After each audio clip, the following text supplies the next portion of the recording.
Right, good morning, Ian from Pipers'Persuasion. And just for the people that are watching this, we're sitting in sunny Neilston. Where's Neilston? It's near to Barrhead, isn't it? Yes. Barrhead's next door to Paisley, which is next door to Glasgow. It's actually within the boundaries of East Renfrewshire. And we've got it as the 19th of March, and it's 2015 already. We've been running this about 5 years, and we're into this is the 57th interview. Okay. So the sun's shining and the cameras are running, so we're just going to get into it, people. And the first point I'd like to raise, just talk out the blue, Ian. You're going to Pakistan on Saturday. Well, that was the plan up till a few days ago, and as a result of the troubles last weekend, the British Embassy issued a statement advising British citizens not to travel to Lahore.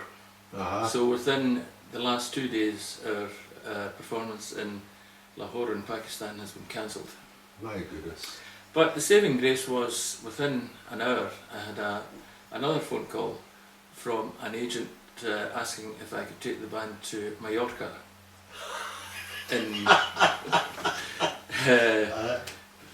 at the end of June for what is going to be known as the first Mallorcan Bagpipe Festival. My goodness. And we're certainly looking forward to that. Guaranteed sunshine and hopefully a bit safer under the present conditions in the further east, shall we say. That was funny that you described that trip to Pakistan to me just about a week ago, and it involved you flying out there and landing, and what was it, the Monday morning or something? Yes, well, it was, we were due to leave on Saturday, and flying from Glasgow to Dubai, then Dubai on to Lahore, and with little or no time for any sleep other than on the plane. We're going straight to take part in a parade along with some other marching groups, and thereafter fed and watered, then back to the airport and back home. How do you, now I know, and it'll become evident through the interview, I know that you've been doing this sort of stuff for years. How do you suffer this long travel episodes, and how did you put up with that? Well, it's just through years of experience, I suppose. There was a period of time about 10 years ago where we had, within the space of 6 weeks, we had travelled from here to Japan, spent a week in Japan, back for a few days, and then back to Thailand for 6 days, back home for 5 days, and then over to China for a week. My goodness. That was trying and testing. That wasn't. With all these long haul flights, but it was a good experience. Do you keep yourself well hydrated? Is that the secret? Definitely. It's highly recommended. And I'm not talking about spirits either. No. That's it seems the right thing to do, but in effect, it causes dehydration. It does. And the best thing to do is just keep drinking water. I find. That's your travels. Absolutely. And see, when you go out to places like that, you know you've played all over the world. Do you just play the wee family favourites, or what's your sort of tune list? It tends to be. It depends on the event, of course. But if it's purely for a parade, then probably the answer to that is yes. It would be the, as we call, family favourites. But one thing that I've learned over the years is, as a mark of respect to the country that you're visiting, that if you take the trouble to do a bit of research and find out some local, whether they be folkloristic tunes or national tunes, and by transposing these tunes onto the bagpipe scale, not always possible of course, I find that people appreciate that you've taken the trouble. It's like speaking their language, isn't it? Exactly, it is. Right. The only difficulty I have experienced really was in China, Uh-huh. when the national instrument, the koto, I believe, the stringed instrument has a very peculiar tuning range.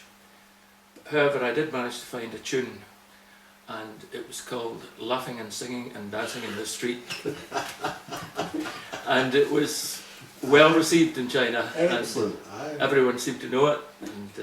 And what about the guys in your band? If you get a large sort of flexible band that they, 2 or 3 or a dozen can go at the drop of a hat sort of thing, how does that work? Well, yes, is the short answer. In terms of the student population of our band is fairly large, and of course that changes year on year, but Yeah. we have a nucleus of players, some like myself retired from full-time employment, allegedly, Aye. and there are other people who in full-time employment would set aside time in preparation for any forthcoming trips that we're aware of. Aye, right. And there's several of the members have flexi-time agreements, so they can make arrangements in the workplace. That's absolutely amazing. Have you always been a professional musician, if you like? Did you? I mean, you were never a joiner or an electrician or a plumber or something? No. In fact, with my other hat on, I was an analytical chemist. I did my bench training at the Royal Ordnance Factory in Bishopton, analysing explosives, and thereafter I specialised in the medical field, and in particular in anaesthetics, and worked based in the Royal Infirmary in the University Department of Anaesthesia, where they have the research laboratories for that specialty, and I became in charge of the laboratories and research programmes. But I was always able to keep time aside, and that was due to a flexi-time agreement, and was able to go literally at the drop of a hat. That's all amazing. things being equal, yes. It's not everyone that can It's good accommodate that that. you must have found it great to take a break away from these serious studies and Yes, get out absolutely. onto the street with a set of bagpipes somewhere in the world. Definitely.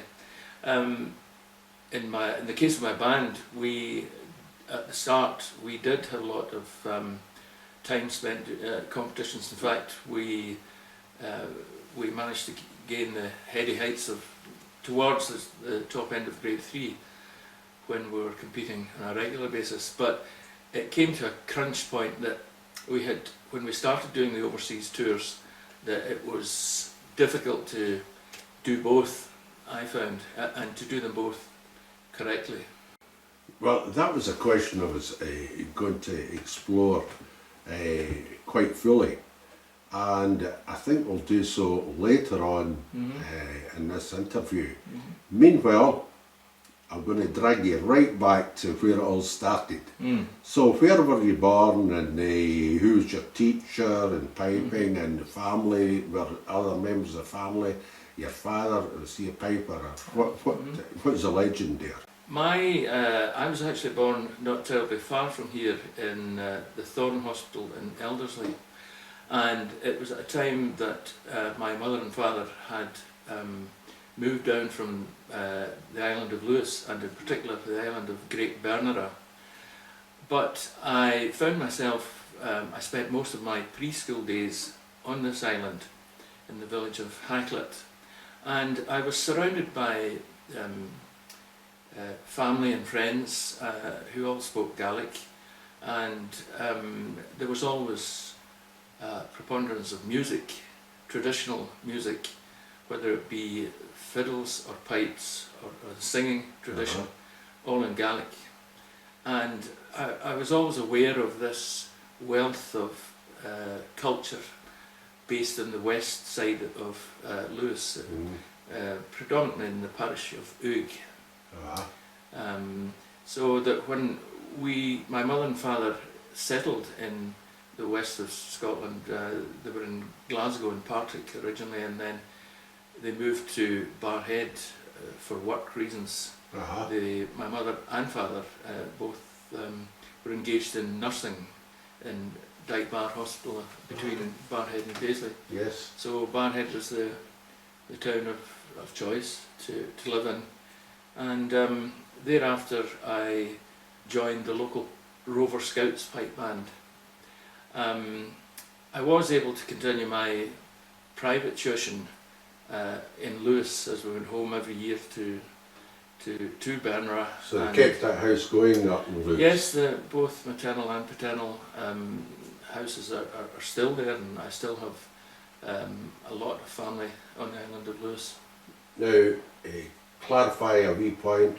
I thought Dr. John McCaskill of piping fame Yes. was born in Bernera Harris, but that's a different place. Yes. There are actually 3 Berneras, or in the late Dr. John's case, it's Berneret, and it's connected to the island of Harris by a causeway.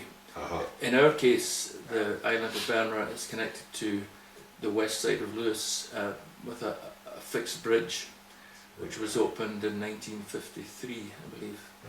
I was one of the first young boys to run across the bridge when it was the tape was cut. So it'd be quite stormy there in the winter. The west side of Lewis is very susceptible to storms. And yes. So where did you pick up most of your piping? It must have been here in Barrhead, I suppose. Well, originally on the island, and I was very fortunate when, as I was growing up, my mother kept in touch with the late Pipe Major Donald MacLeod, who also came from Lewis.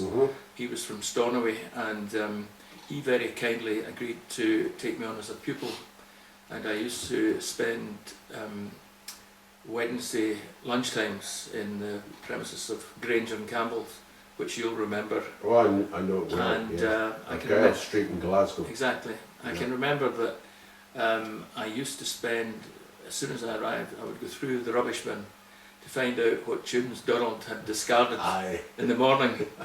I never really met a man who was so prolific in composing tunes. Composed in buses and everything. Absolutely. He only had to see or hear or have the feel for an atmosphere, and he would compose a tune. And of course you know about the story of the hammer and the anvil, the cockerel and the creel. Tell them. And tell the audience the story. Donald just happened to be passing a blacksmith shop in Stornoway, and was entranced by the hammering of the hammer on the anvil, and he suddenly had this 6/8 rhythm, bang bang bang bang bang, 1 2 3 1 2 3, dum ba bum ba bum ba da da da, and spark of genius, absolutely. And standing on the pier in Stornoway, listening to the seagulls waiting for the fishing boats to come in, and the squawking, and of course, which is self-evident in the 6/8 jig, the seagull, and of course there's cockerel and the creel about the Presbyterians not allowing the cockerel to do what they would naturally do, not on a Sunday, so they were encapsulated in the creel. I don't think we'll say much more about that. It's amazing. It's really a commentary in life, isn't it? It is, without a doubt. And he was a master of it, and testament by his 6 books of tunes. And he never wrote a bad one. And they composed Pipers'Persuasion as well. Absolutely. Very, very good Pipers'Persuasion. Yes, I used to go for Pipers'Persuasion lessons at 44 Cardonald Gardens of a Wednesday evening, as it was, along with the late Angus McClellan and Andrew Wright and various. I unfortunately didn't carry on my with my interest in Pipers'Persuasion for a number of reasons, not the least of which was that I was beginning to become interested in folk music and using Highland pipes, but then branching out towards alternative pipes, for example Northumbrian small pipes and Irish uilleann pipes, and playing these instruments along with different acoustic instruments like Yes. fiddles, accordions, guitars, and so on and so forth. So, and plus running the pipe band, who were competing or rehearsing 2 days a week or 2 evenings a week, it became increasingly difficult to devote the time to Pibroch. So, but you still have the background, and you Oh, still yes, indeed. could play a tune, no Yes, I doubt, do. and recognise a good tune Yes, when indeed. you hear it. I think so. Pibroch's my thing, I suppose. But I was always interested in the pipe bands, and I know what you're talking about, the conflict. It's just a matter of time. You can't do everything. It is really. And I'm just tossing up here the Rover Scouts pipe band. How did the leap go from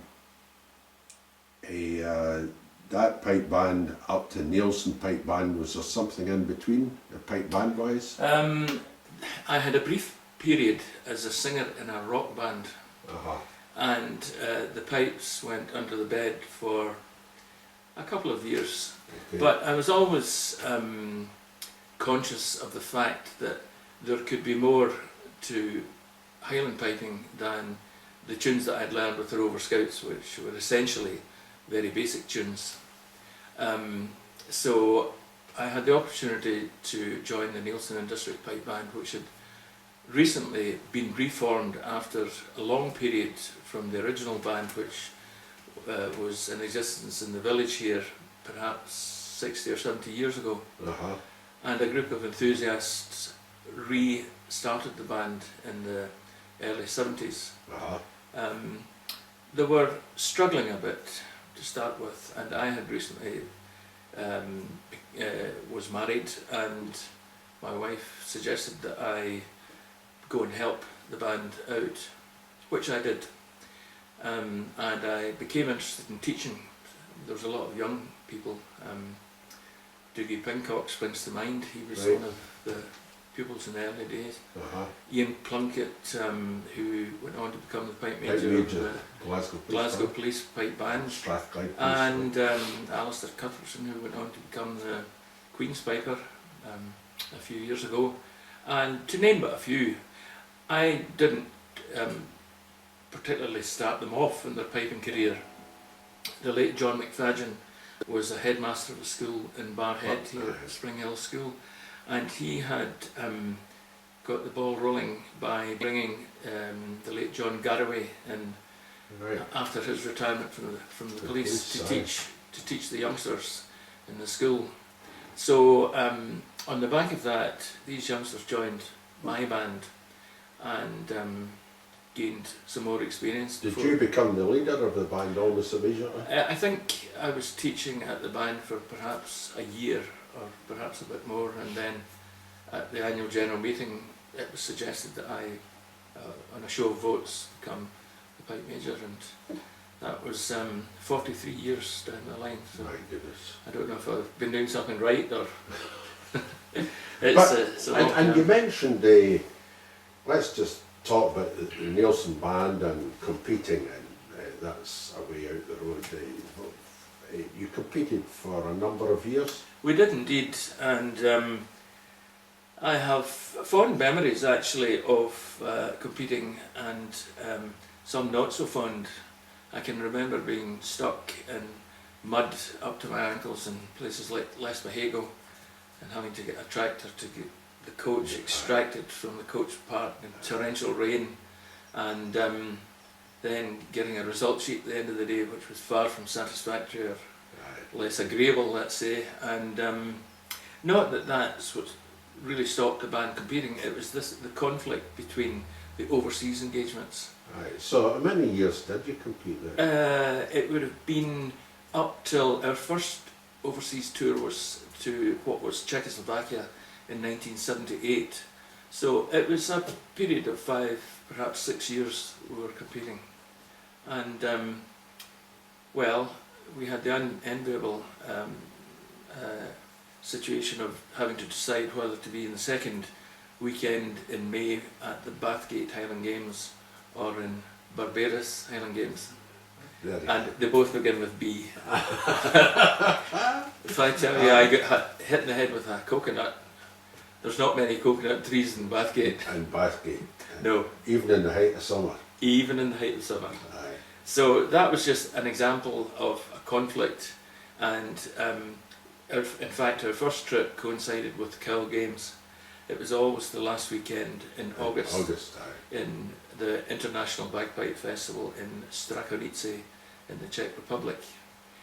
And incidentally at that time, under the communist regime, it was possible to buy 12 pints of Budweiser beer and change back out £1. I remember getting somebody on the journey that the Budweiser was made in New York and was shipped out to Czechoslovakia, and he couldn't understand my sense of humour. Exactly. You can still get, if you look in the right places, you can still get 2 pints and change back out of £1, but certainly not in Prague.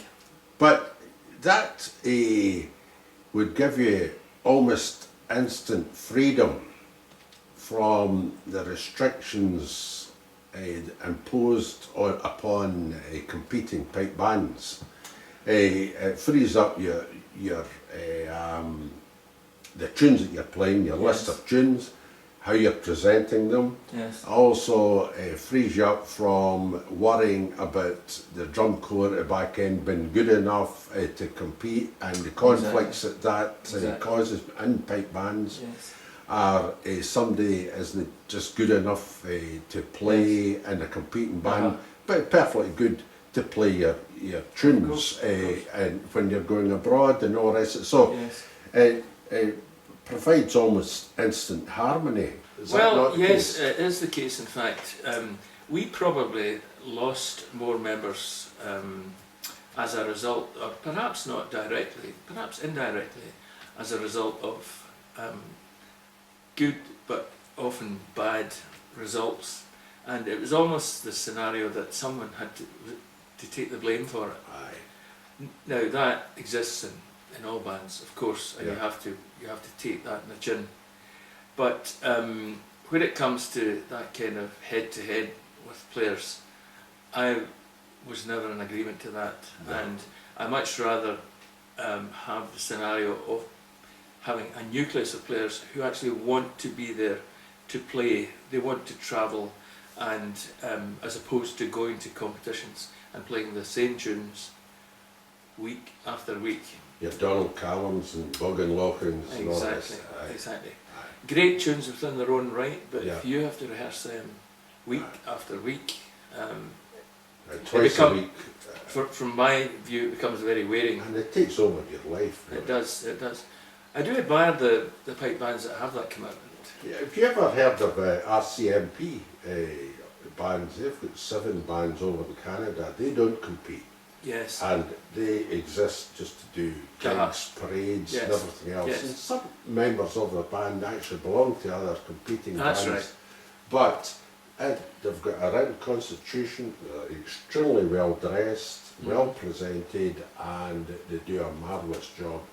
And I've heard them out in Bermuda a couple of years ago, and I put them, I rank them as a second-grade band, and they're very, very comfortable with their lot, really.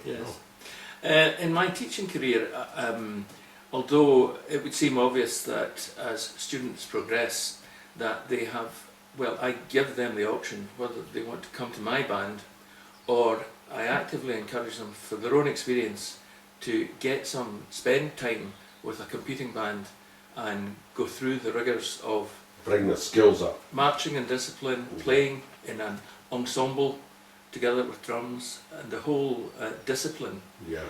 And it's good experience. I think for anyone who hasn't gone through that, then they're missing something. Yes. That is invaluable in just self-esteem apart from anything else. And the blowing skills, how do you teach Definitely. that for That- your band or just Yes, generally? yes.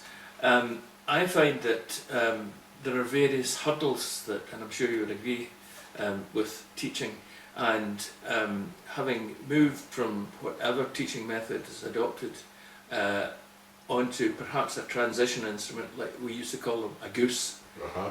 that introduces them to having a bag under their arm, and most importantly keeping the pressure steady, and then that transition onto the full set of course encompasses the difficulties of keeping the drone steady. Uh-huh.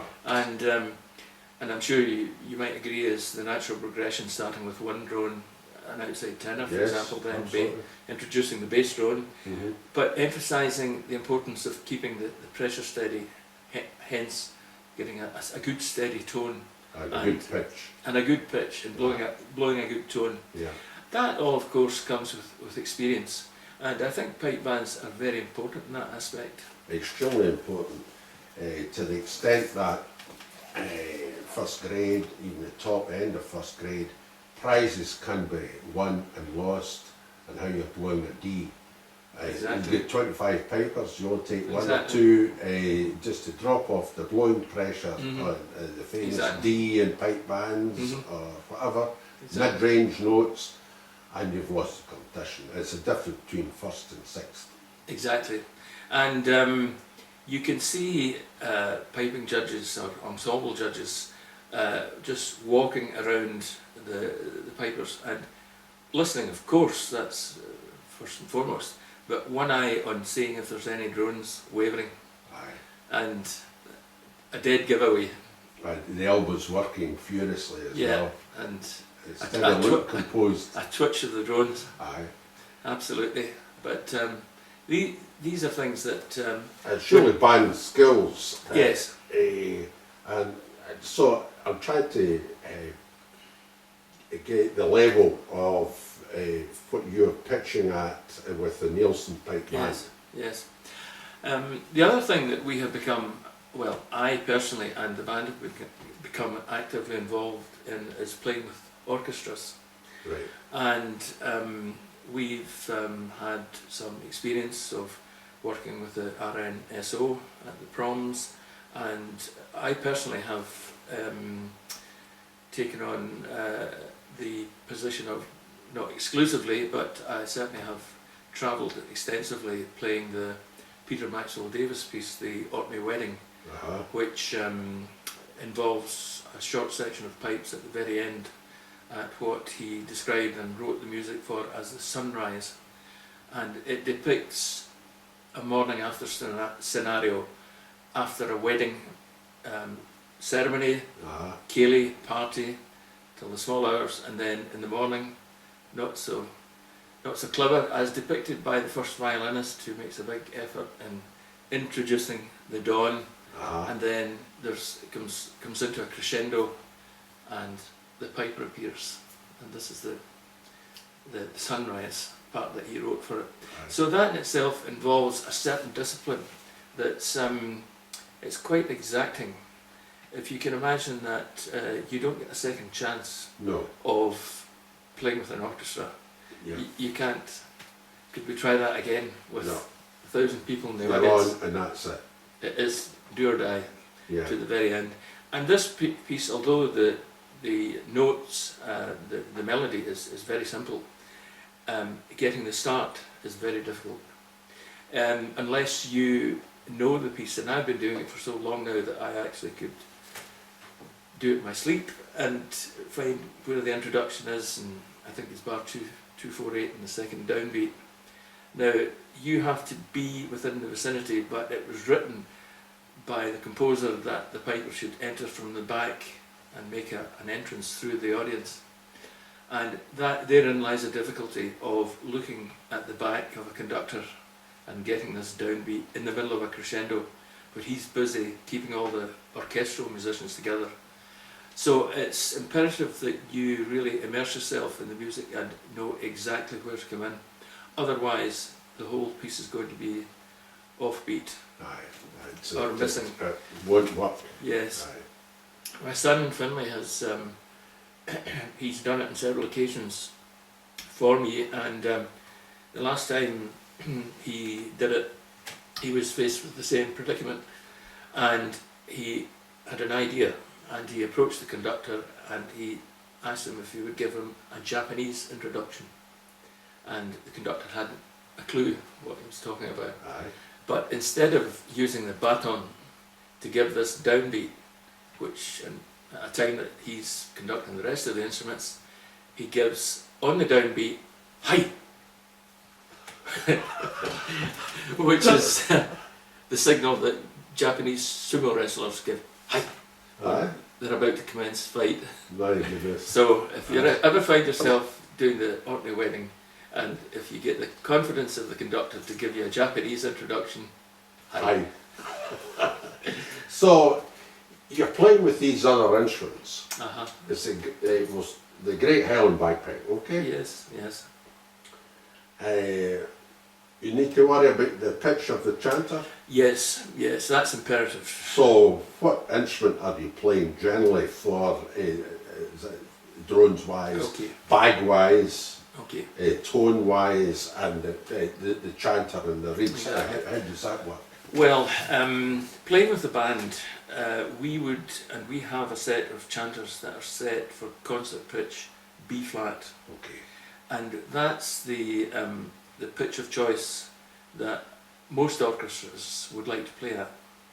However, the piece that we've just discussed, the Orkney Wedding, the composer wrote it in the key of A, and the story goes that he lifted a Seaforth Highlanders book or similar, and noticed that ostensibly all the tunes were written in the key of A.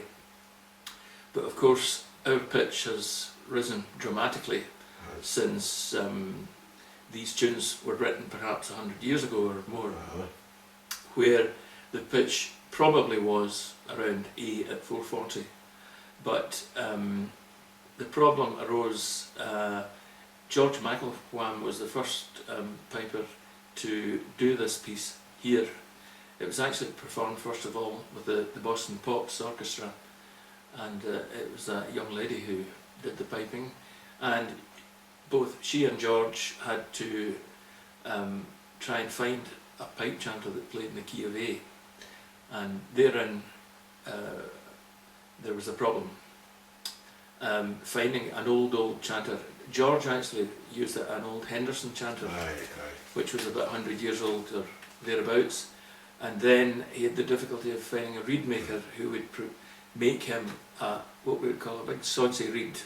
Very long bladed reed. Flat, very flat, and then of course he had to start with the tape over all the holes. Not only that presenting a problem, but modern day drones are constructed to tune there or thereabouts at B flat, and of course trying to tune drones to A, they go right off the top. Nowadays the pipe makers have come up with an idea, it's very clever actually, to extend drone extenders on the top of the tenors and the bass, which effectively lengthens the drones and makes them tunable in A. I just got an email 2 days ago from the west of France, La Rochelle, as Lieutenant Colonel Tenari, and sold him a set of McCallum bagpipes, and he's looking for drone extenders just for the self-same reason, because playing with a local bagad. All right, yes, of course. So it's a useful bit of information as to people worldwide that may be watching this interview, that such a thing is available, the drone extender.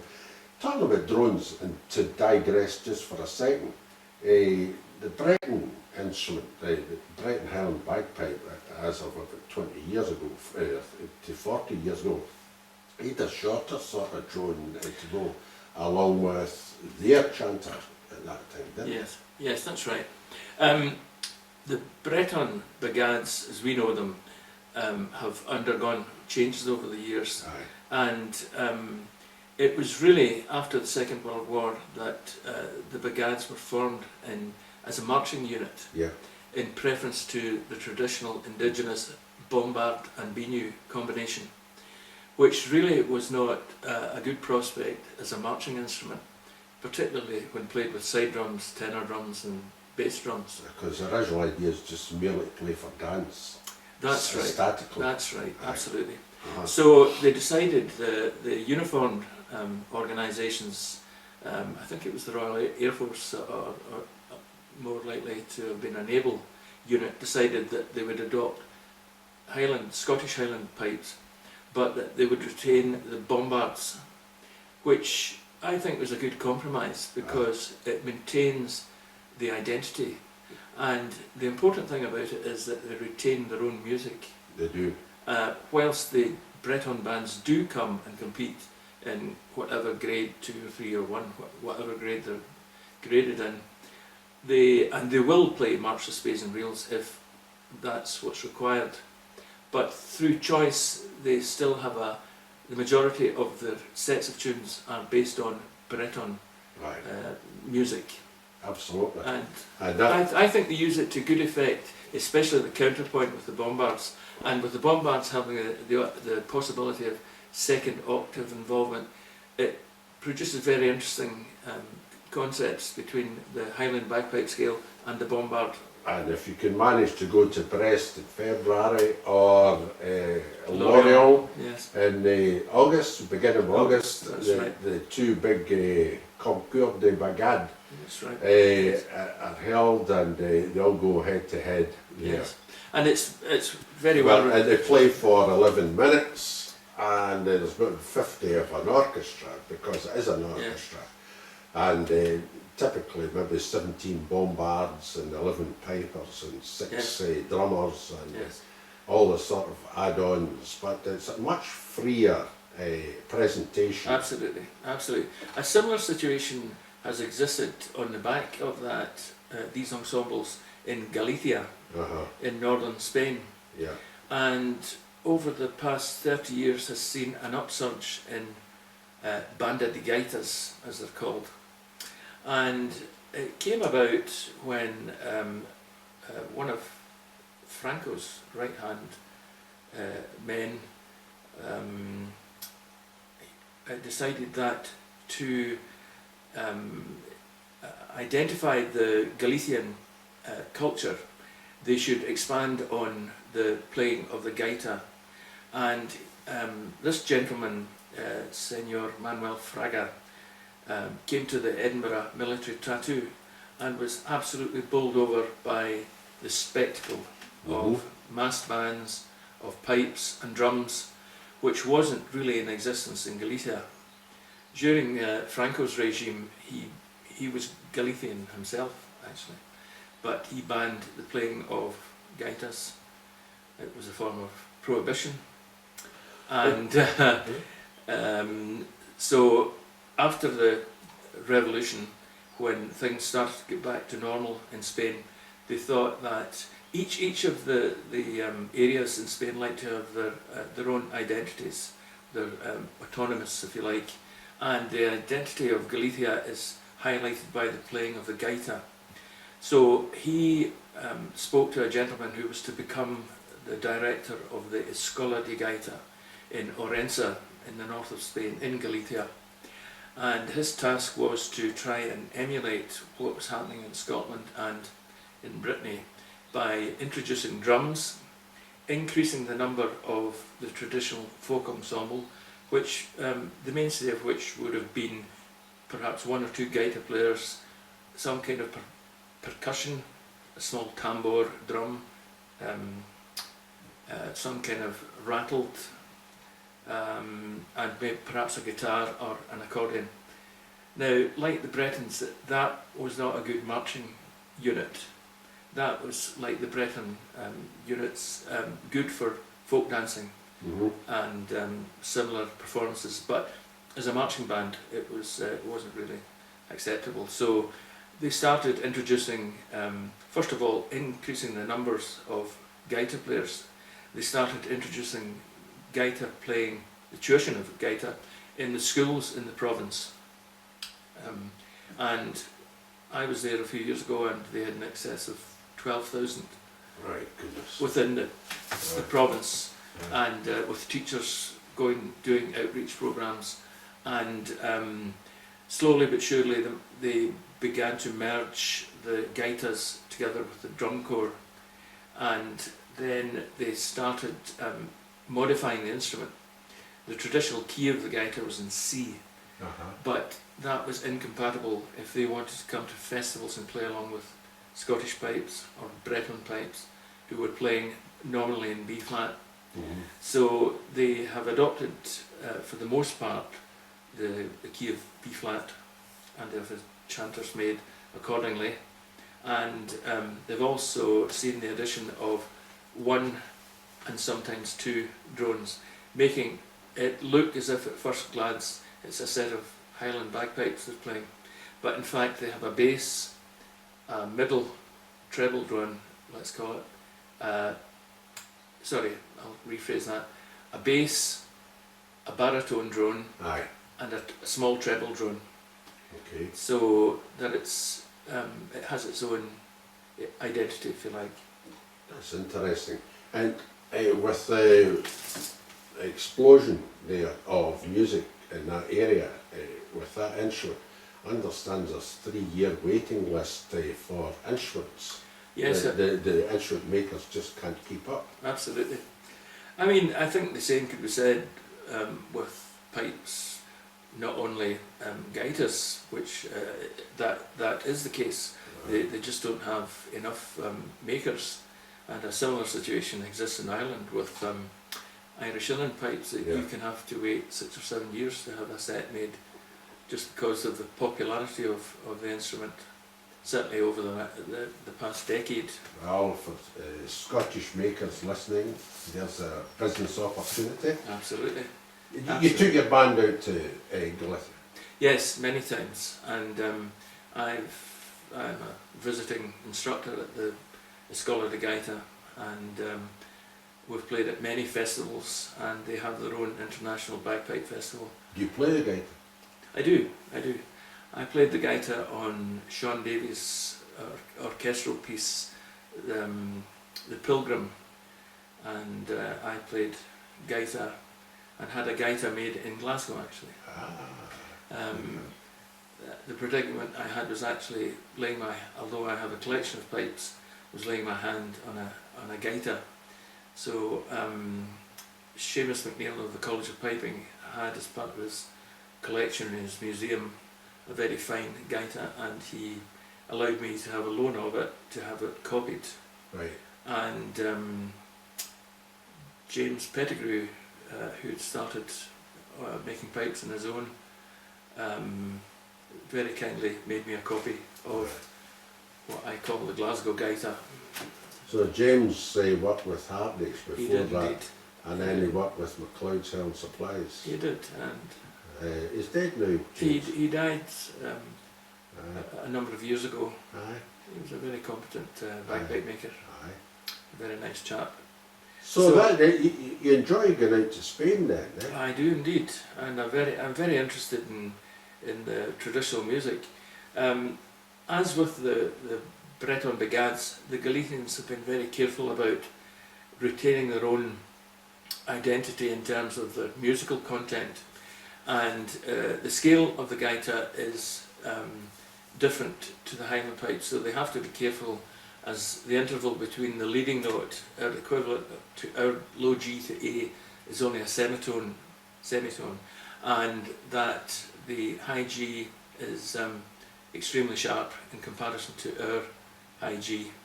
So they have to make allowances within the scale itself. But they've managed to maintain and transpose their own indigenous music, as I have done with a number of the tunes, and I'm able to play perhaps a dozen or so moñeros from Galicia, and I've always liked to try and transpose tunes from different areas in different regions, different countries, and indeed I've done a fair amount of work in transposition of Gaelic psalms. So Donald MacLeod didn't teach you this up in Lewis. No. Where did you pick up that? Was it you self-taught or Yes. this expertise? Yes. I've always taken the trouble to seek advice when it comes to transposition and from experts in the particular specialty or country that the tunes come from, to make sure that I'm playing it in its correct tonality. But yes. I understand that you've got thoughts and you know a wee bit of the history of the ancient bagpipe. And could you maybe just walk us through that, where the bagpipe came from in your view or whatever? Yes. Well, of course, that's a whole can of worms, as it were, as to where bagpipes originated. My understanding is, and having looked at the different instruments, that the earliest instrument was found in the banks of the Euphrates River in what was Mesopotamia in pre-biblical times. And this instrument is known as a divergent double pipe, and it was found in the banks of the Euphrates River near the city of Ur, U-R, and it was carbon dated at 3,000 years before Christ. My goodness. So that's indeed of great antiquity. And there's no bag there. The thinking is that there had been a bag. Aye, okay. And I saw the instrument in the Pitt Rivers Museum in Cambridge, or Oxford. Cambridge, I think. And that's certainly the oldest instrument that could be related or equated to bagpipes that I'm aware of. There's a school of thought that subscribe to the theory that a bagpipe similar to ours came with the migrating Celtic races from central Mediterranean Europe, and that when the Celtic races migrated northwards, the first place that they came to on the western seaboard was Galicia, and that this instrument with a bag and one drone and a conical chanter was established in Galicia.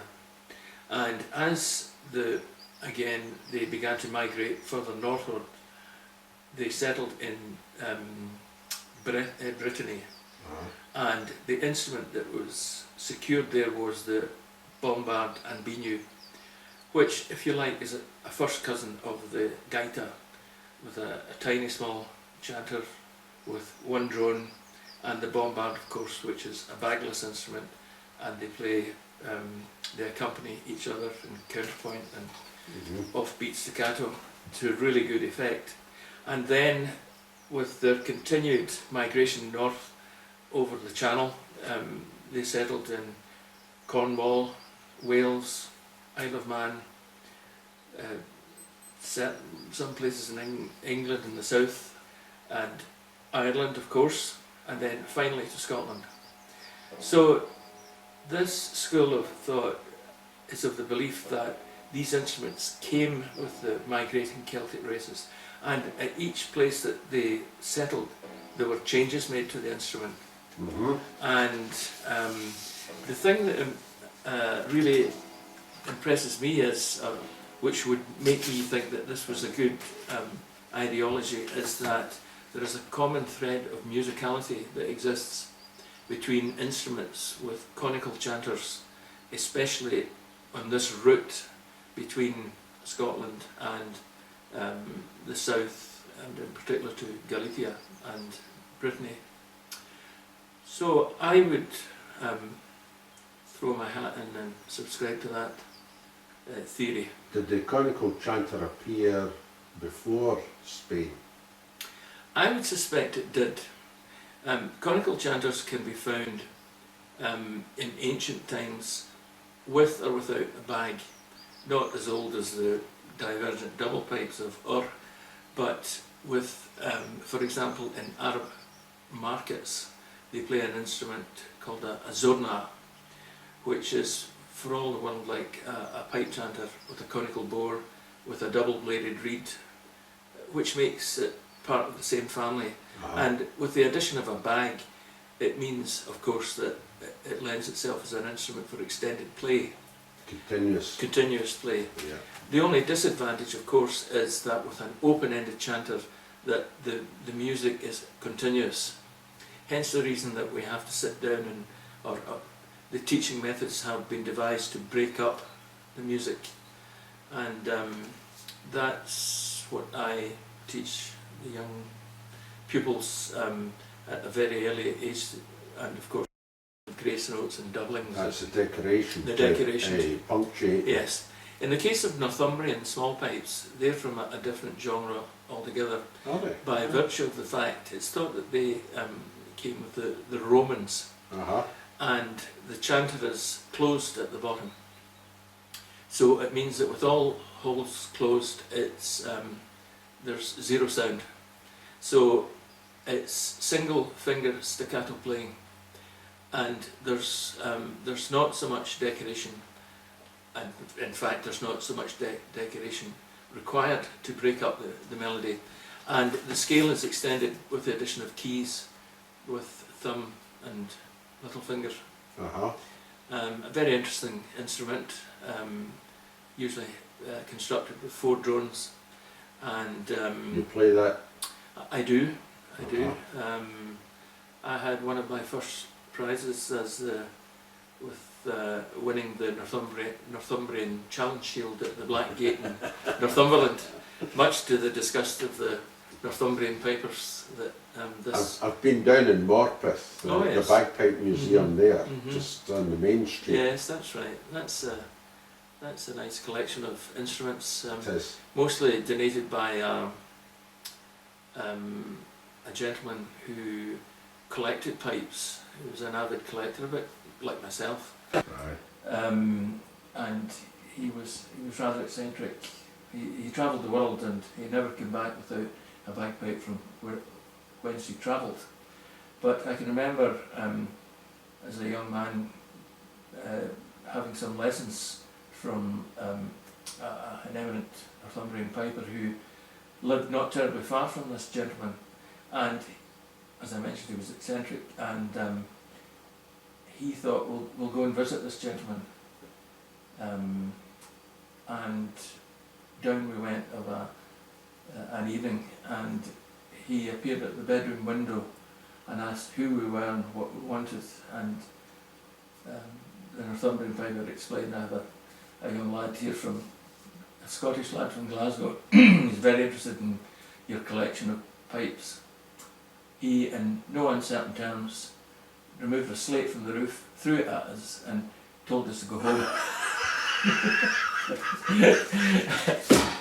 That was the welcome we received. Send him northward. Is that a wee bit of racism or what? Needless to say, I didn't get past the threshold of the house. Oh my goodness. Unfortunately, so, the slate didn't. You'll have had your tea, eh? Yes. Absolutely. Excellent. Absolutely. Excellent. Busy talking about your travels, and during the course of the travels you picked up odd tunes, as you've mentioned, and you've transposed on these tunes from these countries onto the Highland bagpipe. Yes. You got any examples of this? Yes, well, as I mentioned, as a mark of respect, if for nothing else, and of course to extend my personal repertoire of tunes, I have a couple of examples of tunes that I've transposed. In fact, one of the early recordings in the revival of folk music, let's call it that, which included the introduction of bagpipes, and we'll speak about that shortly. I produced an album for Temple Records, and it's called A Controversy of Pipers. Yes. And it was involved with pipers in folk groups in the 1970s. It had mixed reviews. Seamus McNeill dispatched it to the waste paper bin, I have to say, because. But he did that with Gordon Duncan as well, so you're in good company. Exactly.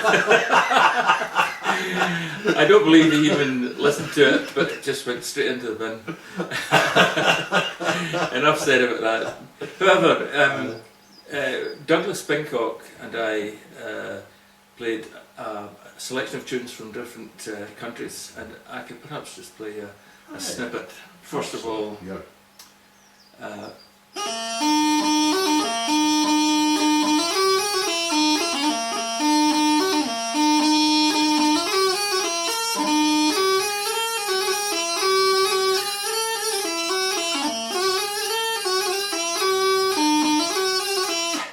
sorry about the slip there. So that's the French Christmas carols, that happens. Nice. And we carried on with a couple of Breton tunes.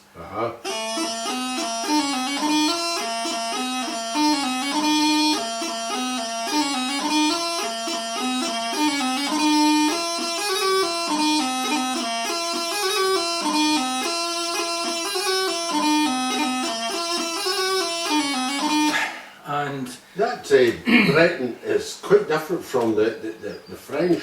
Yes, it's a different. it is. It's very recognisable. It is indeed. The Breton, you know. Yeah, the construction of the tune. That was followed by Norwegian Paul's dance tune.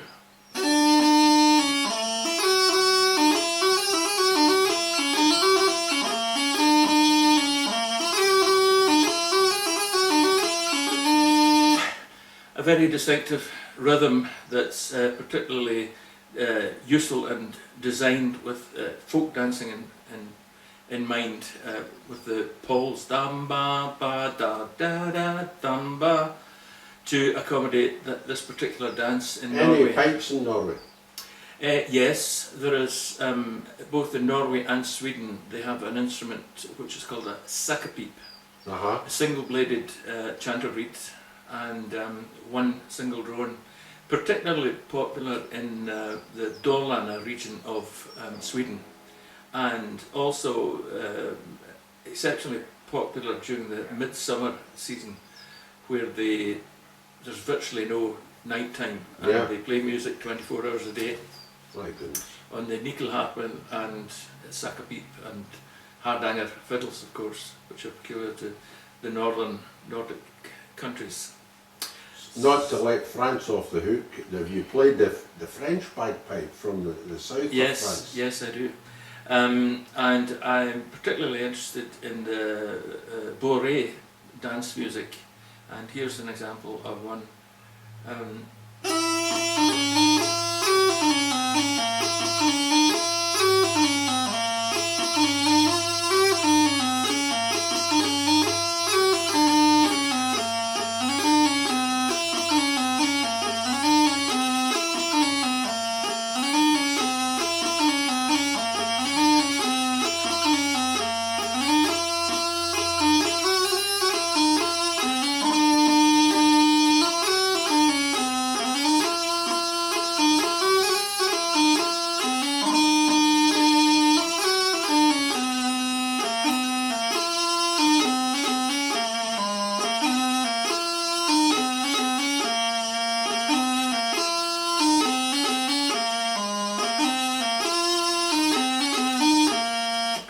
Like many other tunes, you can hear the rhythm there for the dancer. Yes, absolutely. And seeing the dancers dance to that is the full experience, Yes, really, of course. rather than just and listen to the tune itself. Yes. A tune from northern Spain, in fact, it's peculiar to the Basque provinces. They have their own indigenous tradition there, of course. It involves various instruments, acoustic instruments, and a tune that I learned when I took the band on a tour of the Basque provinces is a tune called 1 de Mayo, the 1st of May, and it's recognised throughout the whole of Spain, but it's associated with the Basque provinces and the festivals in early summer, where they have the running of the bulls in Pamplona, and 1 de Mayo.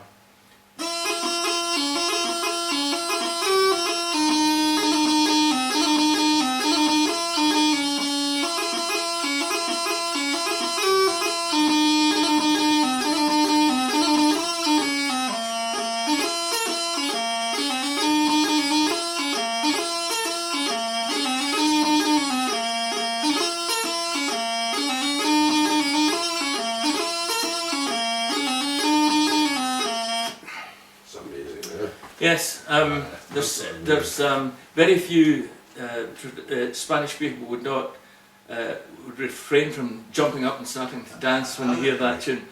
But I suppose exiles abroad when they hear Scotland the Brave or something similar by association. And that's the Basque. That's from the Basque provinces. Yes. The true Gypsy Kings came from that area. Indeed. And Indeed. they settled in France after being chased across the Pyrenees Right. Exactly. by Franco. Exactly. So they brought a lot of these tunes with them Yes. into their music as well. Here's a tune from Finland, which is a polka, very similar in construction to particularly Irish polkas.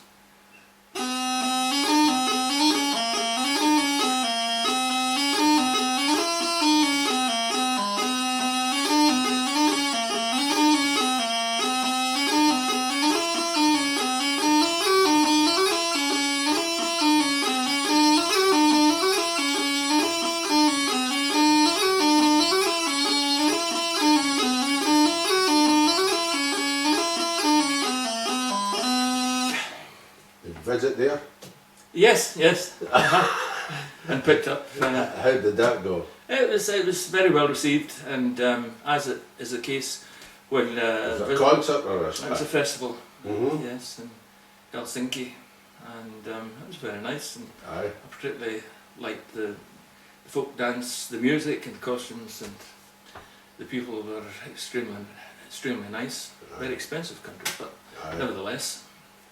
Did you ever go to the music festival at Saint-Chartier in Yes. the centre? Yes, region? yes, Saint-Chartier. yes. I went there for 5 years. Really? To sell Callum bagpipes there. Oh, did you? And I saw all these instruments, the bagpipe The instruments. Cornemuse family, Aye. and generically known and as. there were 252 stalls there, Uh-huh, all selling musical instruments, nothing else. uh-huh.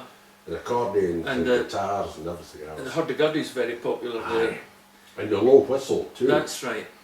I particularly like the instruments from the Cornemuse family, or cabaret if you like, and together with hurdy-gurdy. Mm-hmm. I think they're very complementary, especially playing in the key of G. Aye.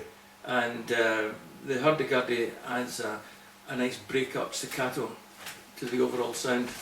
And the dances, the bourrées in particular, we came across a very nice group at the International Bagpipe Festival in Strakanitze 2 years ago from the centre of France, and they played the cabarets and cornemuse, if you like, and in G, and together with a tambour drummer, a group of about 25. Uh-huh. And they were playing traditional Central French dance music. And again, they've got their own uniform. Yes, and- absolutely. Absolutely. Yeah, Yes, it looked very, very I nice. thoroughly enjoy that. That's really what took my interest on our first visit to an international bagpipe festival, Aye. listening and experiencing the music. Going east, do you ever visit Russia? Yes, on many occasions. I've played in Moscow and St. Petersburg and various towns in between and villages, and Rostov-on-Don, which is one of Glasgow's twin cities. Uh-huh. And I've been very fortunate to be invited along to do the piping along with the delegation from Glasgow, including in most cases the Lord Provost or any of the designated councillors. Uh-huh. And yes, that's been a very interesting experience. Because you've got a big connection with Mhm. Japan, Yes. the Neilston Pipe Band. Yes. What was the story there? That came about more than 20 years ago when a good friend of mine, Mike Rowan, you may recognise him more readily as Big Rory, who dresses up as a 10-foot or 12-foot tall Scotsman with a big C.U. Jimmy bonnet and a big kilt and a plaid on stilts, of course. Uh-huh. And he has a set of pipes, and he can be found in any major parades or any sort of events as a bit of fun, really. Yeah. And he sometimes is accompanied by his big girlfriend. I don't know which one he has at the moment, Big Aggie or Big Maggie, and a dog, which I believe is called Shui or something similar. He had been in Japan at a village, a man-made village in the South Island near Nagasaki, and it was called, and is called, Pipers'Persuasion, which is Dutch for the house in the trees, which is also the name of Queen Beatrix of Holland's family estate, the royal estate, I suppose you could say. And you might ask, why a Dutch village in Japan? Well, it seems that historically the Dutch, the Japanese, when they ceased trading with the rest of the world, they still maintained a link through the Dutch East India Trading Company from Holland to Nagasaki. And over the years, the Japanese people developed a great respect for the Dutch and almost viewed them as being first cousins. And of course, ethnically, they're not, far from it indeed. But they revered the fact that this trade continued at a very difficult time in their history. And so in honour of that, they decided to reclaim part of the sea in the South Island in Japan. And they built what could be assimilated to a Disneyland theme park, but entirely Dutch, or mostly Dutch, certainly European in nature, including a series of waterways, windmills, an exact replica of Queen Beatrix of Holland's family home and palace, an exact copy of the Utrecht Tower, and everything in this area is, if not Dutch, certainly European. They dress with the lace and the clogs and the costumes, but of course they turn around and they're Japanese. And you can buy all manner of Dutch food there and drink, Dutch beer and so on and so forth. Cheese and all Cheese that. and, yeah. But they also, as by way of entertainment, they like to have street theatre.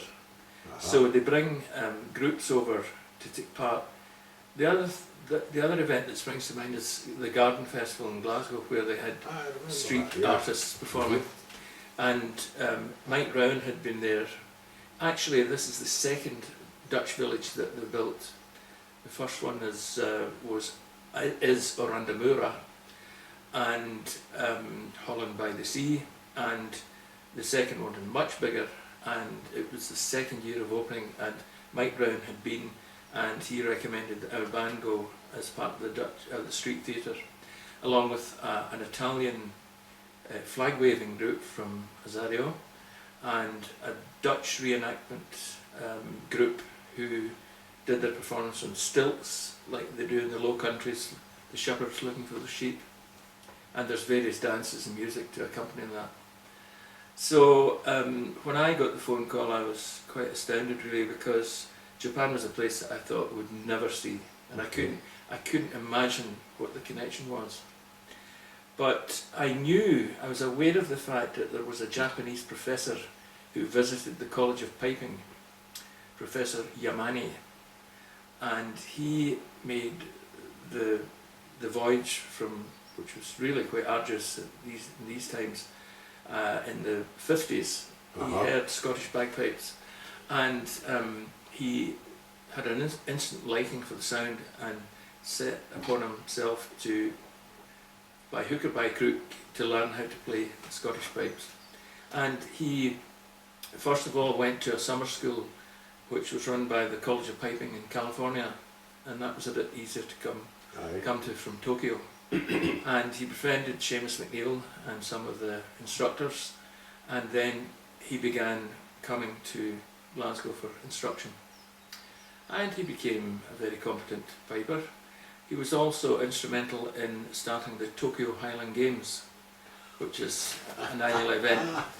I know it's difficult to imagine, but there are a number of bands, and it's remarkable how they manage to really encompass as traditional as it can be, as you can imagine, including caber tossing, which is a very unusual concept for Japanese men who are traditionally on average 5'4" perhaps, or 5. However, there are great exponents of it in Japan, and tossing the caber, weight throwing, highland dancing, country dancing, and I've been going out for the past 15 years to judge the solo piping. And it's now Professor Yamani's son who is the pipe major of the Tokyo Pipe Band. And we in fact hosted the Tokyo Pipe Band about 7 years ago when they came to compete at the World Pipe Band Championships. And I also was given the charge of looking after a Pakistani pipe band. And I had both of the bands up in our village here, and it happened to coincide with our local gala day. And our band from Scotland, of course, the Japanese band from Japan, and of course, and the band from Pakistan. So it was a real international affair in a very small village here, and Neilston, the people were astounded where all these pipers from different countries came from. But I set about making contact with Professor Yamani on our first visit, and subsequent to that we were invited back on several occasions, and one of the events that we played at, these events were in the South Island near Nagasaki, but we had an engagement for the opening of a trade tower in Tokyo, and we met up with the Tokyo Pipe Band, and immediately we had a rapport between us, and hence the connection was made there. And I've been taking my band, not only, well, I still go to the Tokyo Highland Games, but our band go out to the Scotland Week in Japan, which is held in the town of Hakuba, which is in the Nagano prefecture, some 6 hours journey north from Tokyo, in the mountainous region where they had the Winter Olympics a number of years ago. And during the summer, when it's free of snow, of course, they bring coachloads of visitors to this centre, and they stay for a weekend, sometimes more, and gain some experience of Scottish culture, of music, of dance, of manufacturing products like tweeds and cashmeres and whisky, of course, food products, shortbread and various items. And it seems to be very popular. As a band, we've been going for 7 years now, so it continues to thrive. But the Highland Games have been going for more than 20 years, and various judges have been out, including your late colleague Ronnie Laurie. They had great difficulty in finding a bed for him. My goodness. As you can imagine. He ended up sleeping on a foot on the floor. They just didn't have a bed that was 6'4" or 5", whatever it was. Exactly. So compromise was required there. See, when you go abroad, what has been your policy regarding expenses and fees and that sort of thing? Well, for the most part, we're very fortunate in that if it's agents who take us over to whichever country, whichever continent, they usually take care of all the travelling expenses, and we would be given, in lieu of a fee, by agreement we reach some figure that covers their expenses by way of per diems. So I've found, my experience, that's the best way to deal with that situation. And the per diems will also cover the cost of travelling days, which in the case of Japan amounts to more than a day, certainly more than including the time difference. So that it means that you're not out of pocket, so to speak. No, not at all. And do you have to sign contracts with the people? Yes, we do. Yeah. We do. You But find that's the best way of doing it? yes, I would do, because that clarifies Yeah. any difficulties that could ensue. And the agents handle that for you? For the most part, or I'll deal with it myself. Do you have a principal agent over the years, or is it? Yes. The agents that we deal with are tried and tested, and they know what our requirements are, and we know what they require of us, Right. and how to conduct ourselves. We've fortunately never had any issues Aye. with any of the event organisers or the agents, and there is a code of conduct which I believe, if you've been through the disciplines of the pipe band, that you must respect. Absolutely. Yes, without a doubt. And be able to look well and conduct yourself well at all times. Absolutely. And, Absolutely. what about uniforms? Who finishes that? Well, how do you go about finishing? We, in the early years, struggled with great difficulty in getting uniforms, as all bands do, to get the finance and the funding for them. But in the early years, the Army and Navy stores, which you may remember, were in Yes, full fling. I got my first kilt on the Did you? days, yeah.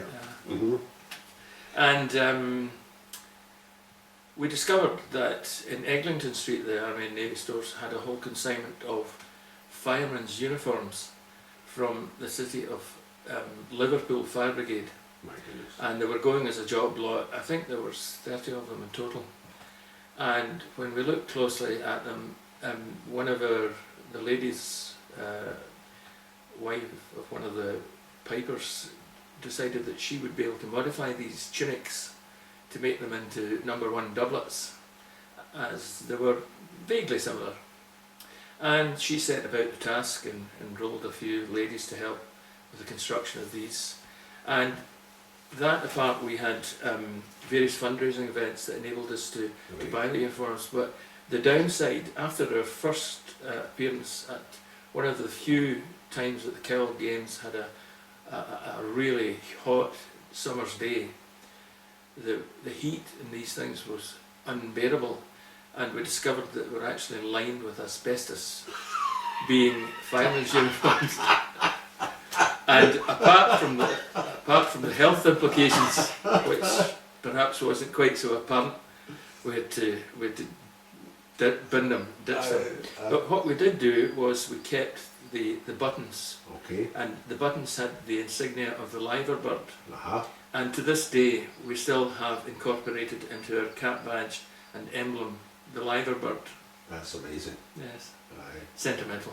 So, do you wear #1 uniforms? We do, we do. We have both #1. So, full for, #1. for a viewer who rarely, if ever, sees anybody in a #1 uniform now, that would be a sort of typical Yes. thing, holding that up to the camera there, and we'll put it into the film later. But it's so what we're talking about is a kilt, the heavy doublet, belts, Plaid. full plaid, Feather bonnet. feather bonnet, and Spats. horsehair spawn, the top hose and spats. Exactly. And when I wore that all the time, the City of Glasgow Police Pipe Band, I remember jumping the scales one day, and it was 1.5 stone. Exactly. It's So it's convert almost, that to your kilograms Exactly. if you like, but In it's some- 1.5 stone. Aye. in some airlines it's more than the allowed weight. What do you Just do for about that? It's, well, excess baggage. excess baggage, which is a big consideration these days, Aye, and- particularly with drums. Aye. It can be excess baggage in some carriers can be more expensive than the actual tickets themselves, so it's considerable. Aye, so It's got to be taken it's into another account. headache for It is. your agent, if you like. Exactly. And then the pipes that I had, they weighed quite a bit as well, because Yes. it was a silver and ivory Yes, that's right. pipes, Henderson pipes I had at that Uh-huh. time. What they weigh about 5-7 pounds. At least I would say a full At set of least, silver aye. and ivory pipes. But of course, particularly in North America, there's a difficulty now with trying to get pipes with ivory. Well, And was a small group I'm involved with, and went across to Zurich, and the first headline was "No Ivory." And this seems to be the rule right through the Yes, world now. that's If right. you're leaving anywhere in the UK on a plane, don't take any Exactly. ivory in the pipes. Exactly. Even down to an ivory sold in a pipe chant. Exactly. Yes, it will be confiscated for sure if it's So identified. I take it that all your instruments are ivory free. They're all ivory free. I've long since given up taking, this is a full set of Hendersons, Yeah, or my Sylvan ivory lorries from 1920, and a good solid plain set of pipes Aye. made by a reputable maker, yeah, yeah. McCallum's, Hardy's, McLeod's, whoever, Aye, is adequate.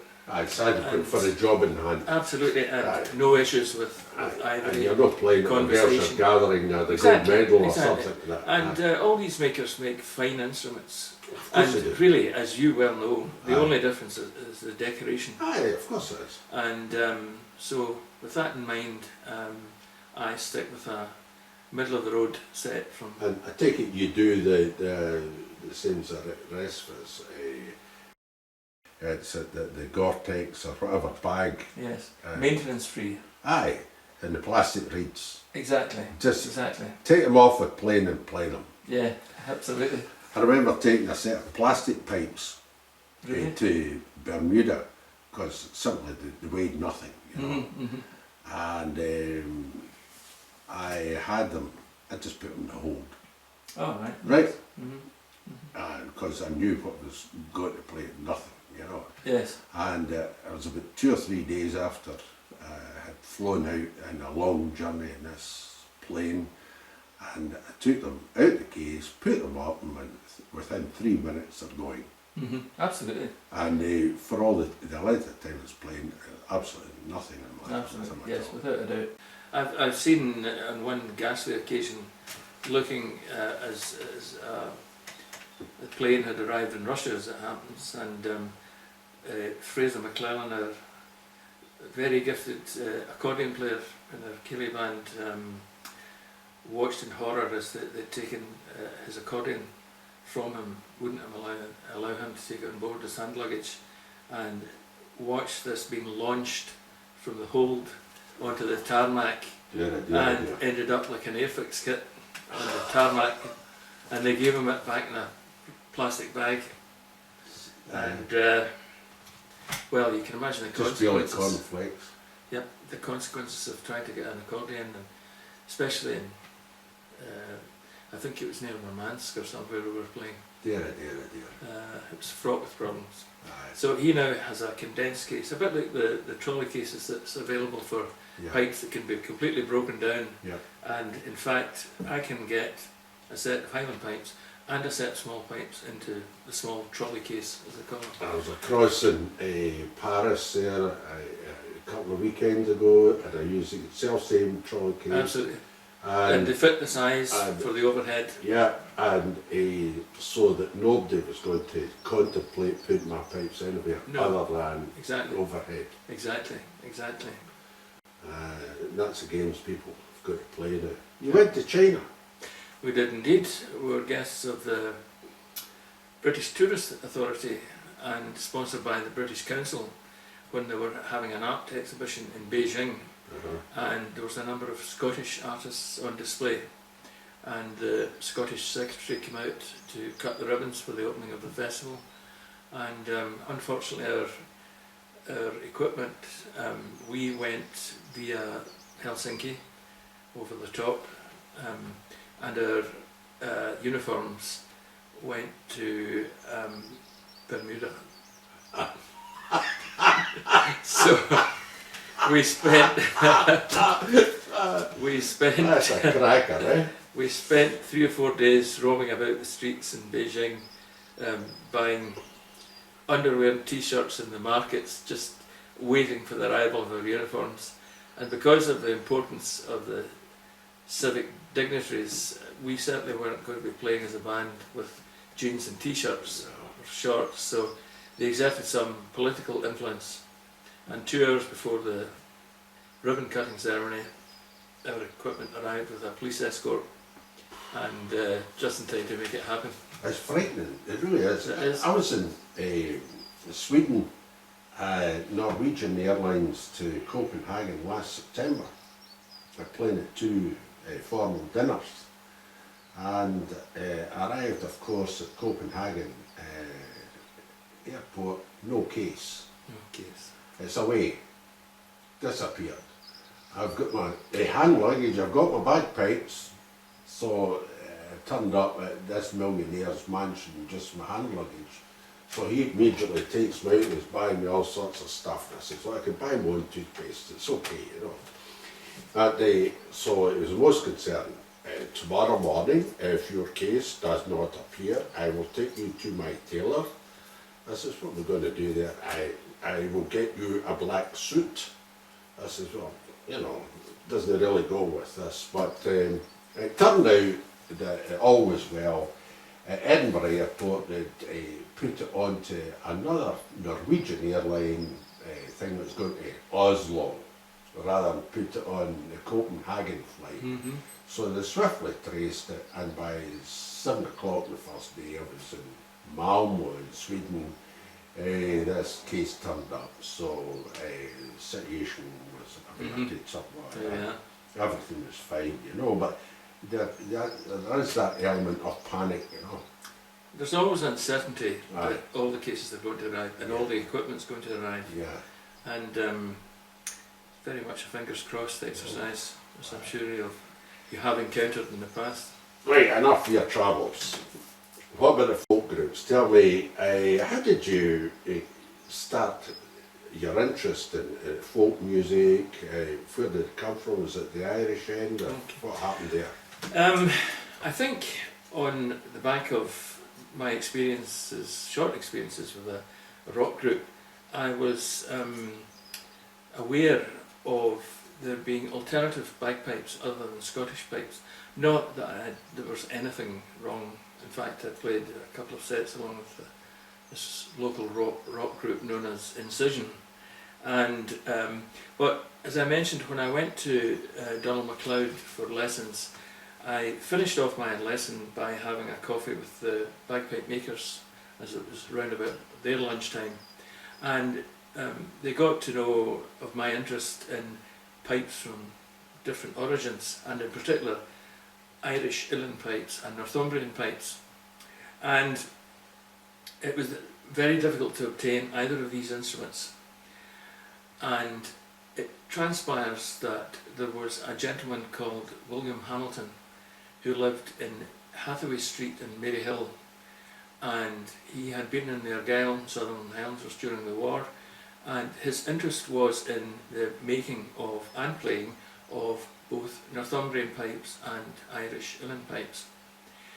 He successfully made his first set of Northumbrian small pipes on a converted Singer sewing machine, which was a treadle machine. That's So, manually operated. Yes, Yeah. exactly. Uh-huh. And when he started making, or trying to make, Irish uilleann pipes, he encountered a problem in as much that the bed length of a small sewing machine, in some cases for some of the longer joints on the baritone and the bass drone, were out with the width that he could successfully either turn or bore, more importantly, really.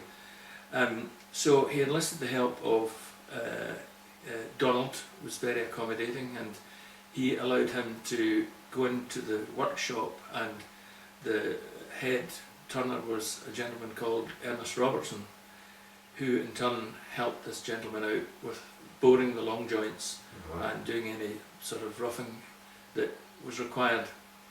Sadly, he had died some 5 years before I was made aware of this gentleman. However, Ernest still kept in touch with the widow, Mrs. Hamilton, who by this time lived in Yoker, and he had an idea that he might be able to make an Irish uilleann pipe chanter, bearing in mind that he had the tools at his disposal, and he could probably make a tapered reamer that would suit the narrower than Highland bore of an Irish uilleann chanter. So he offered to take me to meet the widow, and we made an excursion one lunchtime to Yoker, and I was introduced to this very exceptionally nice lady who, as it transpired, came from North Uist.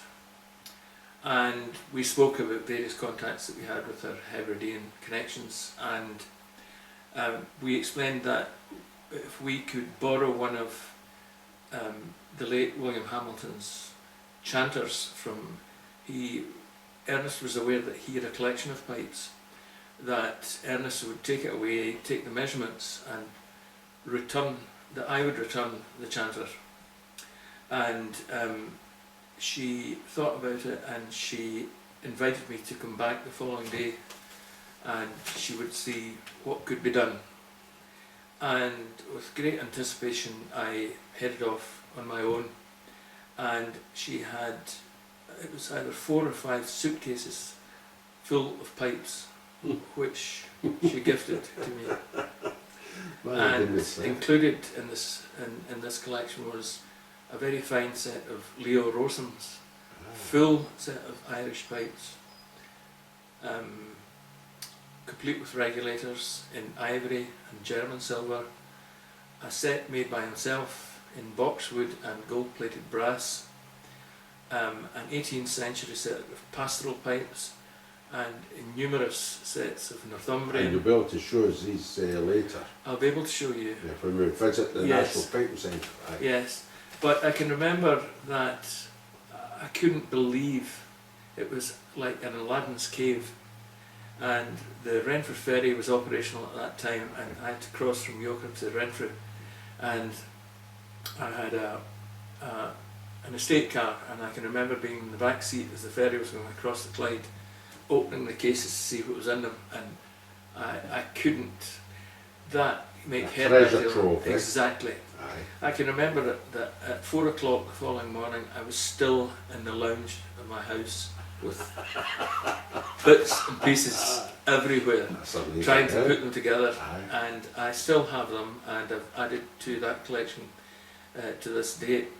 But having this, as you say, treasure trove of instruments, it enabled me to be able to try and learn more about Irish uilleann piping, and I had heard recordings from the late and great Seamus Ennis and Leo Rosam, who had made one of the sets of pipes, and was amazed at the virtuosity of these pipers, and also the extent of the scale, bearing in almost 2 octaves in total, and chromatic in this case in the key of D, but with the possibility of anything from B or B flat and onwards. And I was made aware of a folk music or traditional music session that was taking place every Saturday afternoon in an arts complex which is still there under a different name, but was known as the Third Eye Centre. And I took myself along, and lo and behold, here was a group of traditional musicians playing both Irish and Scottish traditional music on various instruments, including 2 guys who had Irish practice sets of Irish uilleann pipes. And there was also, of course, fiddles, accordions, percussion, keyboards and harpsichord, and at that time we ended up in the Third Eye Centre, but we started off our musical session in a pub called His Nibs in Holland Street. But at that time, as you'll remember, we were all chucked out at 2:30 and weren't allowed back into the pubs till 5 o'clock. Yeah. So we spent the afternoon in the Arts Centre, which is now the Contemporary Arts Centre. And fairly quickly I managed to be able to get a few tunes from a practice set that I had made out of the bits and pieces that I'd got from the Hamilton collection. And I became friendly with all the musicians, really. I was also invited to join a husband and wife singer and guitarist, Jim and Sylvia Barnes, and a very fine fiddle player called Chris Miller, who comes from Wimbledon and still plays in the traditional music sessions. Sadly, Jim Barnes is no longer with us, but I still play on occasions beside Sylvia when we do some of the overseas trips, Uh-huh. and we require singers or and just a matter of interest, we usually take Highland dancers. In fact, we always take Highland dancers with us, and we have some of indeed the finest Highland dancers on the circuit. The visual thing's very, very It's important. very important indeed. Rather than just Exactly. producing a sound. Exactly. But we built on our group, which at that time was called Tinkler Meiji, a character in a Burns poem. And then my problem was that when playing Scottish tunes, it wasn't easily transferable to the Irish uilleann pipe chanter. And so I set about trying to make, and together with Robert Wallace, who was and still plays with the Whistle Vinkies folk group, and Jimmy Anderson, who played with the Clutha folk group at that time. And we looked at ways that we could produce a chanter that would play in an acceptable key. One of the disadvantages of playing a full set of Highland pipes in acoustic folk music sessions is, of course, that it's volume incompatible with other acoustic instruments. And it's not the first time, especially in the early years, that when someone produced a full set of pipes and started playing, the other musicians drifted off and can't compete with the volume. To it. Aye. The other thing that B flat is not particularly popular tune pitch for other instruments. In some brass instruments it's no problem, B flat or E flat, but with stringed instruments it's not the key of choice, let's put it that way. So with these considerations, we set about trying to make a small set of pipes. Initially they were mouth blown, and I, as part of the collection, had a set of border pipes, and we experimented with different chanters, and Jimmy Anderson, being a carpenter, had access to having reamers made, and slowly but surely we managed to get a pitch that was close to the key of D, which was acceptable to the other musicians, but it was also volume compatible, which was very important. And it didn't work with plastic practice chanter reeds, indeed with cane practice chanter reeds or any kind of pipe chanter reeds. So we resorted to other double-bladed reeds. And we tried oboe reeds and cor anglais, which are double-bladed orchestral instrument reeds from the woodwind family. And we discovered that a bassoon reed, if it was modified, enabled us to play in the key of D. And we modified the whole spacings, the whole sizes, so that we could get the exact replica of the Highland bagpipe scale, but at a much lower volume in the key of D. Excellent. So suddenly,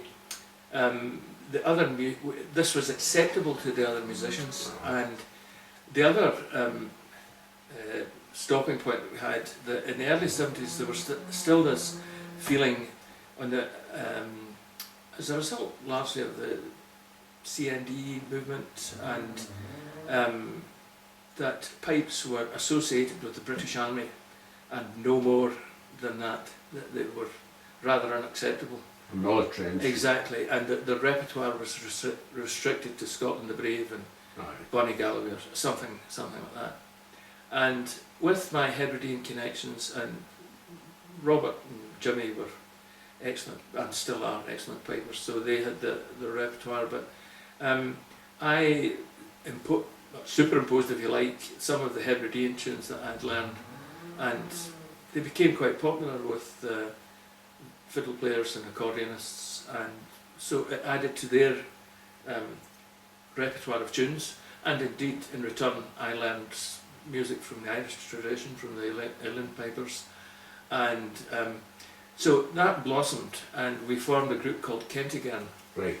And that involved Sittern, Sylvia singing, small pipes, fiddle, guitar. So it's a sizable group, and we became quite popular. And at the same time, Douglas Pincock was in my band, but he also showed an interest in what I was doing in the folk music scene. And I used to take Douglas along to music sessions, and he was a very gifted, and is a very gifted player. and a multi-instrumentalist, as he turned out to be and as is to this day. And he utilised his knowledge and his gift of being able to play these different instruments. And also, when it came to the stage that we were due to record an album,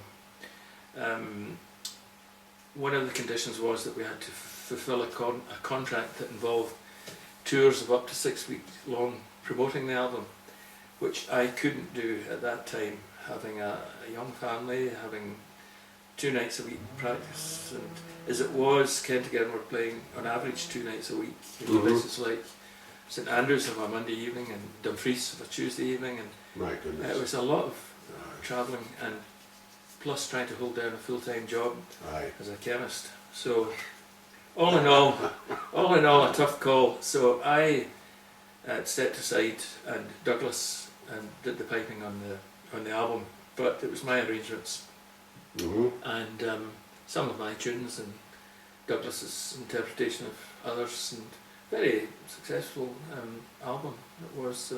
But I also became friendly with the Battlefield band. I was going to move on to And that. Yeah. they were in the process of recording their second album on a Breton folk label, Our Folk, and they had the idea that since there was this sort of introduction or revolution, if you like, in introducing piping into folk music, that they would like to have a Scottish, a Northumbrian and an Irish piper playing tracks, pre-arranged of course. And I played Highland pipes with them, and I can remember I played, I had just learned and had a hand in writing the tune The Streaker that Duncan Johnson wrote. It was just at the time that kicked off in the cricket grounds in London, and Duncan couldn't, and he had the bones of the tune, and he was teaching at the College of Piping at the time, and I really took to this tune as a hornpipe and put my tuppence worth in, as it were, and out came the Streaker, and I played that, and an adaptation of, well, Donald MacLeod's version of the Irish Washerwoman in hornpipe in real time, and The Man from Skye. One of my favourite tunes. Donald had taught me it, and the Irish uilleann piper Dave Munro, a dear friend of mine, he had a selection of tunes that the Battlefield band joined in with, and a very fine Northumbrian piper called Angus MacGregor, whom I still see from time to time in Northumberland. So the album was called "Was Me for Prince Charlie," the name of a famous ballad song. Also a good pipe tune, 4/4. We sometimes know as the Bonnie Who's the Early, I think, or something similar. There are a few tunes with a similar melody line. How's that one go again? I think I know it. Yeah. Let me see if I can remember it.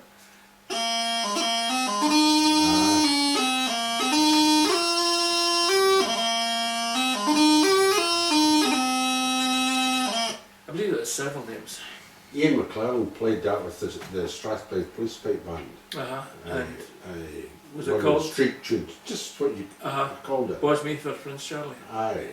Yes. So that I played often with the Battlefield band, never on a full-time basis, but if they were touring locally or within the north of England, or I would, where possible, and it was at the introduction of that album at the time, would play with them, and I'd occasionally play with groups like the Boys of the Loch and various other What groups. did you do there with the Pipes. Boys of the Loch? It was typically 6/8, sets of 6/8, Hathaway Highlanders, Glendale Highlanders and so on. Yes, head down. I can remember distinctly the Tannahill Weavers, and the piper at the time was Alan MacLeod. Now, this would be more than 40 years ago, playing pipes and the folk group ensemble, and I went to see them last year or 2 years ago in St Andrews in the Square, and I swear that there's no group plays the Geese in the Bog and the Jig of Slugs like the China Hill Weavers, and they play exactly the way they did it more than 40 years ago. My goodness. And you know what? There's no reason why they should have to change it. Aye, It's good, and I don't think it could be improved really. excellent. So there it just blossomed, and I introduced Northumbrian small pipes into Kentigern, and yeah, it's just with the rest of the story you know yourself, with the advent of the National Piping Centre, and the degree course at what was the Academy. Take us right through that It's, now, out to the teaching thing. That's a nice bridge. Yes, well, when I had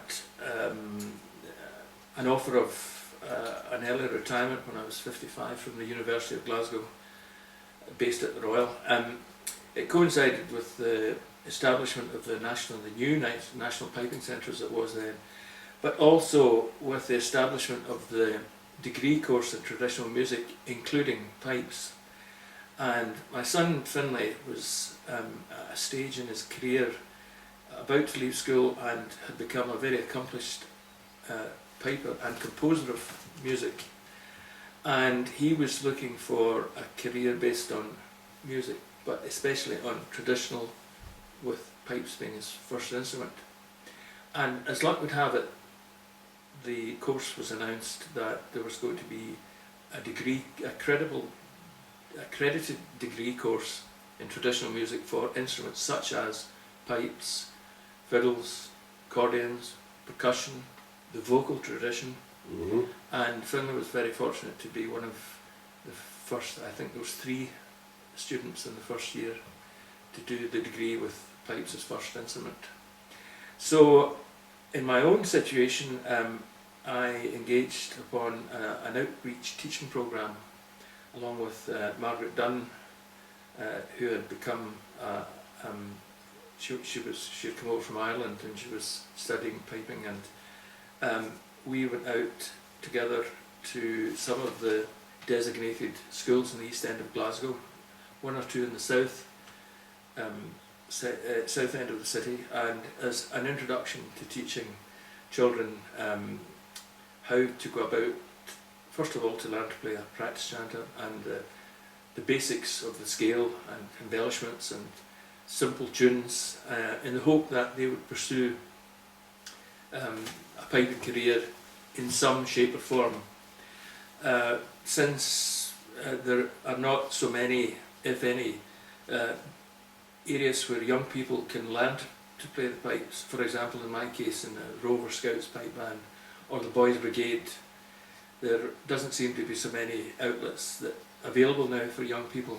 So this was by way of an introduction, Mm-hmm. so that they could either come to a local group, a local pipe band if there was one, or indeed come into Glasgow to either the Piping Centre or the College of Piping or Washington Street Pipe Band Association or any other area that piping would be, or the tuition of piping would be made available. And it was a very successful Arts Council funded project that we did. Yeah. And coincidentally, I started teaching at East Renfrewshire schools, Mm-hmm. and that was really in the early days of introducing pipes into the area that we're in at this time, and that has increased in size, and we now have our own pipe band exclusively for the schools within the boundaries of East Renfrewshire, and is aptly known as East Renfrewshire Schools Pipe Band. And at the present time, we've recently just entered some of the children for schools competition locally, and they have done very well. And our band have our instruments in place, pipes and drums, and at this time we are engaged in trying to fulfil uniforms for the children. It's a lot of work to the funding and chasing funding, isn't it? It's very difficult. There are ways, and I think having the support of local councillors is a great step forward. Yes. in, and they have a particularly good funding officer in East Renfrewshire, and a young lady who's helped us extensively. And we hope to be able to have the band fully kitted on the street certainly before the end of this year, Aye. and be in a position perhaps for next year to be able to compete in the schools pipe band competitions. How many schools pipe bands are there now, to your knowledge? Now, there was a schools pipe band, I believe it's the largest schools pipe band competition 2 weeks ago in Broughton High School in Edinburgh. Yes. And I think there was upwards of 70 or 80, at least. That's amazing, isn't It it? is. And that's quite a recent innovation in Yes. schools pipe bands, isn't it? Well, yes, at the competition that we attended last week, there were some really excellent bands, Dollar Academy to name but a few, Right. Murchison Castle. All well taught. Yes, indeed, Right. exceptionally well, and would do very well in perhaps a grade 2 competition, really, Aye. and hold their own, and maybe perhaps they have done in the past, I'm not sure, but they certainly strike me as being at that sort of standard. What about the guys at the back end, the drummers, who The- teach you sound? Well, they have their own drumming instructors. We have Jimmy Collins, who's instructing at East Renfrewshire Schools, and he is a very good and healthy drum corps. Aye. And we are about to play a couple of performances with the group, pipes and drums, at the schools, the music centre Spring Fair, and also an outdoor spring event here in the village of Neilston. And we are going to be playing with Indian dole drummers.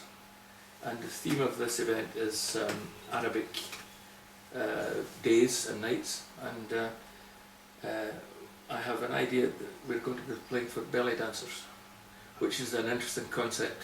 You did that before? I played for a Turkish lady called Hanifa in... Whereabouts was it? Turkey? It wasn't actually, it was in Slovenia, in Ljubljana, where we were doing a promotion for a new airline company called Adria Airlines, and they were starting a new service from Glasgow to Ljubljana, also from Ankara to Istanbul, to Ljubljana, hence the Turkish connection, and also from Palermo in Sicily, so there was a Sicilian folk group there. But I was the Scottish representative, and next door to me was Hanifa with her tapes or CDs, whatever she had, but her sound equipment broke down 2 days into the event, and they asked if I could help out by playing for a belly dancer. And was it the Great Highland Bagpipe? It was, and she was a great dancer, but it was challenging getting a rhythm and a time signature that was suitable, considering that my first thought was she was like a half-set jelly. Aye. Can imagine. You can imagine. There was no rhythm there at all. Oh, none whatsoever. And funnily enough, within the last 3 weeks, our band had a similar call to play in Glasgow for a group of 12 belly dancers. So we had a look at possibilities for tunes, and we made an adaptation of Iain MacDonald's one of Roddy's tunes, the name of which escapes me at the moment. It wouldn't have been the Bullet Train anyway, that's for sure. No, it wasn't the Bullet Train. No, the name will come to me. Aye. It's rather off-beat staccato, and it suited the timing of these 12 dancers. So maybe that's the way forward. And the rest of your family, your daughter plays? My daughter plays, yes, she's a very fine piper. She's helping me and teach at the music centre, as does my niece. And I think it's fair to say that all of my family I've taught, and my wife's family. And so the band is very much a family affair.